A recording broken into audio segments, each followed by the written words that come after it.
radio play for today, The Perfect Pair, is based on a true life story appearing in next Sunday's issue of the American Weekly, the magazine distributed with all Hearst Sunday newspapers from coast to coast. Today's radio play is a production of the General Broadcasting Company.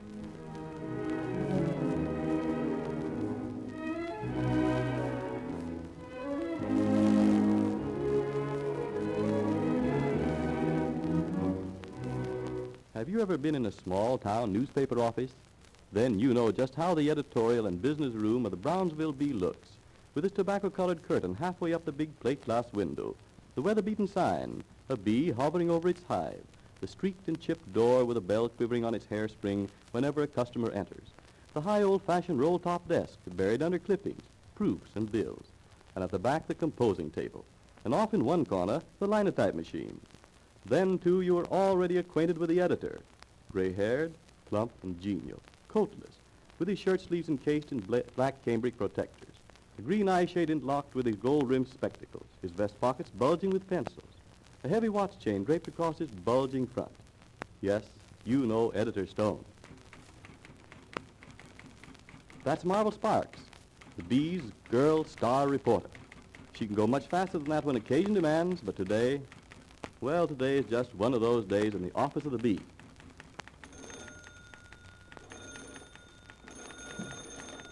Oh, Marvel, ain't that us? What? Oh, yes. I've got it. Bee office. Oh, yes, Mrs. Taylor. What can I do for you? Is that so? Well, that's news, all right. How many? 12. At the Benson house? What time? Right. We'll get that in Saturday's edition, Mrs. Taylor. Thank you for calling up.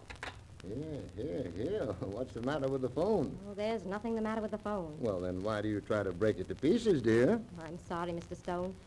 I'm just fed up, I guess. Fed up? With what? Oh, nothing ever happens around here. In the big cities of the world, newspaper reporters lead an exciting life. Well? What kind of stories do I write up? The same old society news. Here's a good example now. Mrs. Taylor's entertaining the 12 members of the Ladies' Aid Committee at the Benson house next Monday at 1 o'clock luncheon. Now, Marvel, I guess it's pretty hot here in the office, ain't it? I suppose Oh, you you think I've got a headache and I'm irritable. It's more than that, Mr. Stone. This is something I've been trying to fight off for weeks. I'm fed up, I tell you. I'd give anything if I could get sent out on a big story. Now, Marvel, let me tell you something. I've worked on a lot of papers before coming to Brownsville, but no big story meant any more to any newspaper than this story you've got right there. Why, how can you say that? Because it's true, dear. A newspaper's supposed to publish the news. Now, Mrs. Taylor's luncheon is news to the people of Brownsville, and that's fulfilling our mission. That's all folks expect of the Bee, to print the local news, you see? Yes, I see, Mr. Stone. Oh, Now, but... I'll tell you what. Now, you just type up that little society note like a good reporter that you are, and then you take your hat and go get you some fresh air for a while, hmm? Yes, sir. That's right. Oh, hello. There's that young Stanley Morgan. Have Winnie Mae and him patched up their lovers' quarrel yet? No. Marvel? Oh, no, that's too bad. She's a sweet girl, and he's a fine young man. They used to be so crazy about each other. Yes, I know. Winnie Mae's been Stan Morgan's girl since they were kids in school. And even though they went to different colleges together, they still was sweethearts. I can remember printing their names together in the society column so much that when I ran the list of newly initiated members of the lodge, I almost said, those welcomed into the brotherly bonds was as follows: Stanley Morgan and Winnie Mae Goodwin. Yes, you never saw one without the other. Oh, darn it.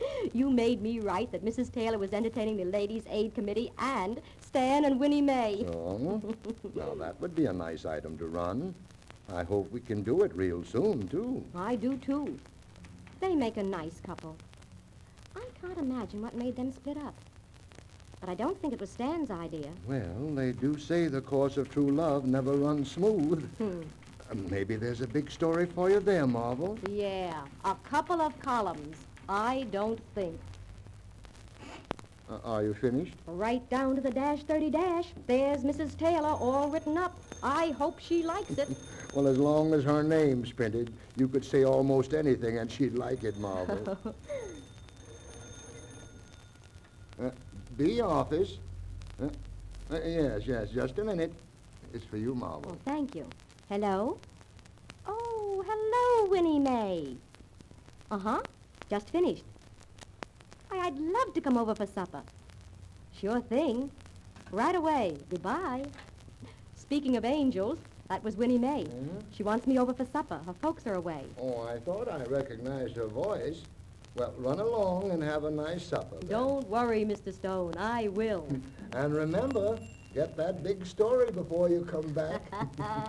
Sure. Just leave it to me.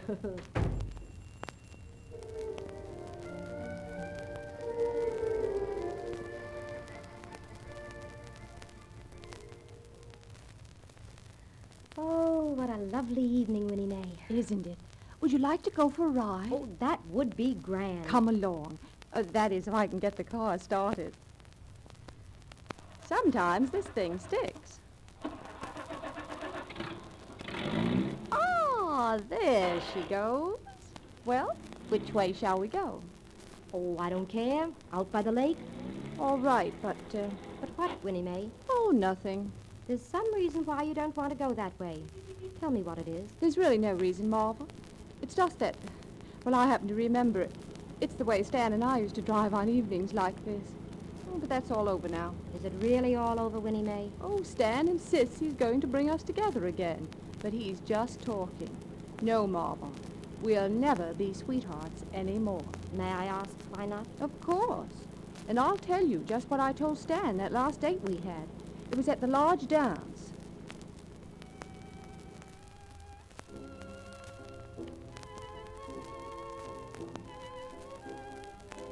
This is some party, isn't it, Winnie Mae? Yes. Yes, I guess so, Stan. You guess so? What's the matter, sweetheart? Stan, I want to talk to you. Let's go out on the porch. Why, sure. Come on. Well, here we are. What's on your mind, dear? It's a lovely evening, isn't it, Stan? Perfect. Say, did you bring me out here to tell me that? No, but it's rather hard to tell you what I came out here to say. Well, I don't understand, dear. Stan, I'm not going to see you anymore after tonight. What? I think it would be best for us not to see each other after tonight. Winnie Mae, you're joking. This is too serious to joke about. But I don't understand. Why, I'm crazy about you, always have been. What have I done to make you decide a thing like this? Nothing. It's not your fault, Stan. It's mine, I guess. I've just realized that I don't love you, that's all. Don't love me? No, not really. Of course, I'm awfully fond of you. I always have been and always will be. But I can't marry you. Why, Winnie Mae, I can't believe that. Why, we've gone together ever since kid days in school. There's never been anyone else for either of us. And there never will be. That's just the trouble, Stan. What do you mean? Don't you see? We've grown up together. Been together so much, it's just a habit. Winnie Mae. I'm sorry if I'm hurting you, Stan. I don't want to, believe me. But we'd have to face this sooner or later. We might as well right now. But I love you. I always have and always You're will. sweet, Stan. You probably mean that tonight. But tomorrow, when you've had a chance to think things over, you'll agree with me. You'll realize we're just a habit. Listen, darling. You're all upset. Let's forget this for a little while. Oh, you'll feel differently yourself tomorrow. You can't mean what you've just said. I do mean it, Stan. It's not an idea that just popped into my head. Oh, I've been thinking it for a long time. I made up my mind to tell you tonight. Well, I've neglected you in some way. Taken you for granted. Listen, I'll make it all up to you. Tomorrow I'll start wooing you in regulation style. Candy, flowers, notes, and all the rest of it. Please, Stan, I tell you, you're not to blame for anything. It's just the way things are. Let's leave it at that. Shall we go inside now? Winnie Mae, we can't break up. We just can't. I'll bring us together again, some way, somehow.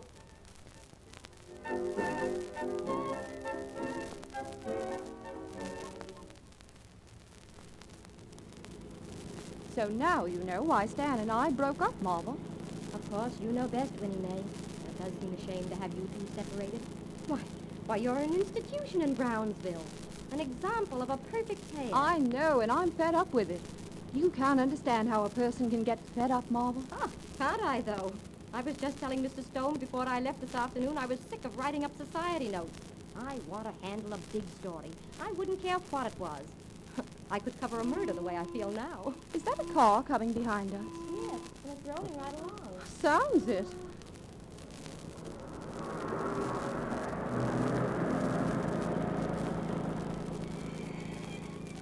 Oh, it's cut right in front of us and stopped. Hang on, I've got to pull over.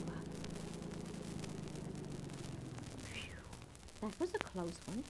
Why do you suppose they cut us off like that? Marvel, look. There's a man getting out of their car and coming towards us. He's either being held up or kidnapped. He's got a gun. Oh, I'm going to... Wait. Let's see what he wants. Maybe he's mistaken us for somebody else. Get out of that car, Winnie May. Stanley. What are you doing here? I saw you coming out this way and followed you. What's the big idea, Stanley? You keep out of this, Marvel. I can take care of my own affairs. What are you going to do, Stan? Kidnap me? Come along with me. You'll see. Stay right where you are, Winnie May. He's either drunk or crazy. Run along and roll your hoop, Stan. And for heaven's sake, put that cap pistol away. You'll hurt somebody. Winnie May, I said I'd bring us together again. Will you come back to me? Stop trying to be melodramatic, Stan. I'm asking you for the last time. Will you come back to me? I told you weeks ago everything was finished between us. You won't come back? No. Then there's only one way left. Stanley, you killed her. Yes. Yes, I've killed her. I said I'd bring us together again. This is the way. In death. Stanley! Why, he's dead. Winnie May. Winnie May! Speak to me! It's Marvel! Speak to me! Get me to a doctor. Oh, quick. Oh, Winnie May, I will. I will. Here comes the car now. Help! Help! Stop! Stop your car! Help! Such lights. They'll never stop on a lonely road like this. Here's another car. Oh, I must stop this one. Stop! Stop your car! Help! What's going on there? Oh, there's been a shooting. I must get my friend to a doctor. Please help me get her there. Quickly. We haven't a moment to lose. Sure. We'll have her at the hospital in no time.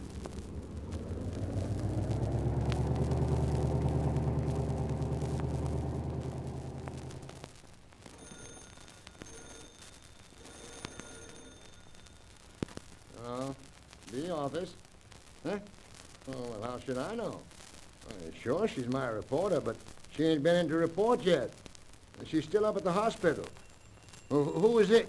Oh, wait a minute, here she is now. Marvel, the press service is on the wire. They've been ringing up every 10 minutes. They want to talk to you. Me? Mm-hmm. What do they want to talk to me for? Say, don't you realize that you're an eyewitness to the biggest story of the year? Why, you've got a scoop. I have? Sure. Give me that phone. Hello? Yes, this is Marvel Sparks. Yes, I'll give you a statement. Ready? You may say that in tomorrow's issue, the Brownsville Bee will publish exclusively the inside story of how a lover who failed as a sweetheart also failed as a killer. His only victim was himself.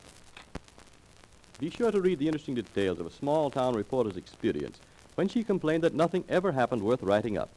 It will appear under the title, Death Was at the Wheel of Her Lover's Pursuing Car. The story will appear in next Sunday's issue of the American Weekly, the magazine distributed with all Hearst's Sunday newspapers from coast to coast. This is Wentworth announcing and turning the microphone over to your own announcer.